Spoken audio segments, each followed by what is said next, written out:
নমস্কার বন্ধুরা, আপনাদেরকে আরও একবার স্বাগত জানাই আমার নতুন চ্যানেল কারেন্ট অ্যাফেয়ার্স অফ ইন্ডিয়ায়। তো বন্ধুরা, আজকের আমাদের আলোচ্য বিষয় হলো এপ্রিল 2024-এর কিছু কারেন্ট অ্যাফেয়ার্স সম্পর্কে। তো বন্ধুরা, চলো দেরি না করে ভিডিওটি শুরু করা যায়। প্রথমে আমরা জেনে নেব IIT Guwahati 3D printed dummy ballot unit তৈরি করেছে।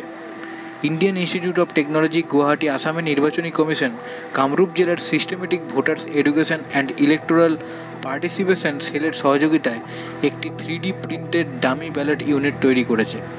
আইআইটি ক্যাম্পাসে এটি কিন্তু উন্মোচিত হয়েছিল। এই উদ্যোগের লক্ষ্য হচ্ছে ভোটার সচেতনতা এবং অংশগ্রহণ বাড়ানো, বিশেষ করে নতুন ভোটার এবং প্রবীণ নাগরিকদের মধ্যে। তো বন্ধুরা, এই হলো 3D প্রিন্টেড ডামি ব্যালটের একটি ছবি।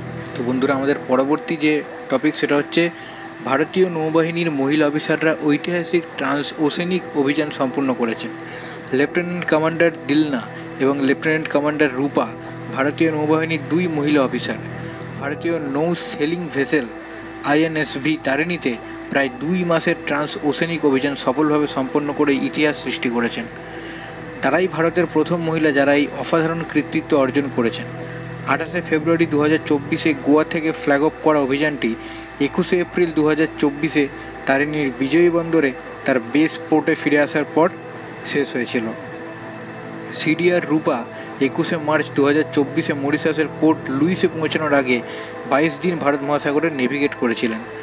মরিশাসে তারা মরিশাস কোস্ট গার্ড এবং ভারতীয় হাইকমিশনের আধিকারিকদের সাথে মত বিনিময় করেছেন। দুই সামুদ্রিক দেশের মধ্যে দ্বিপাক্ষিক সম্পর্ক জোরদার করারও কিন্তু তারা দাবি জানিয়েছেন।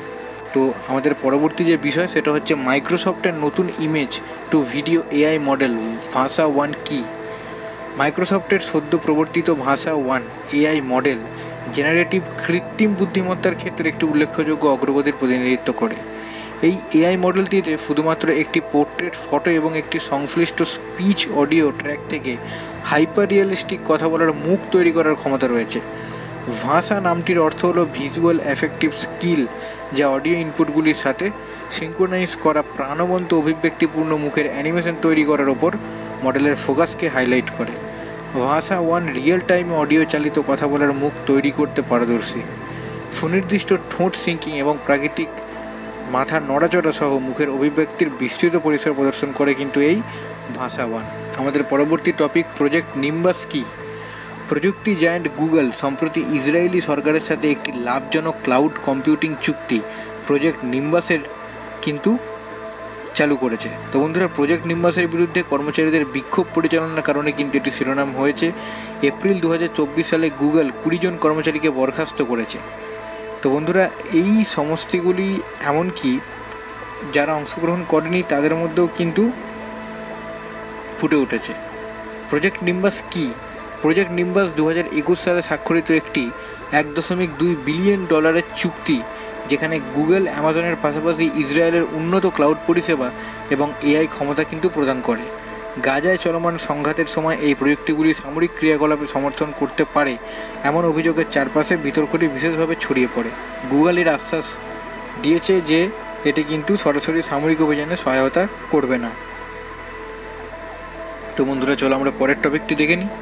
ভারতীয়দের জন্য নতুন সেনজেন ভিসা নিয়ম কী।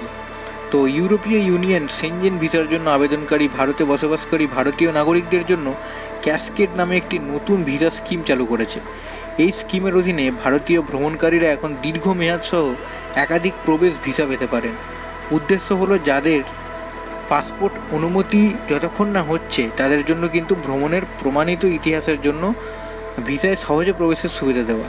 18 এপ্রিল গৃহীত ইউরোপীয় কমিশনের এই উদ্যোগটি ভারতীয় নাগরিকদের জন্য পূর্বে প্রযোজ্য স্ট্যান্ডার্ড ভিসা কোড নিয়ম থেকে প্রস্থানের প্রতিনিধিত্ব করে।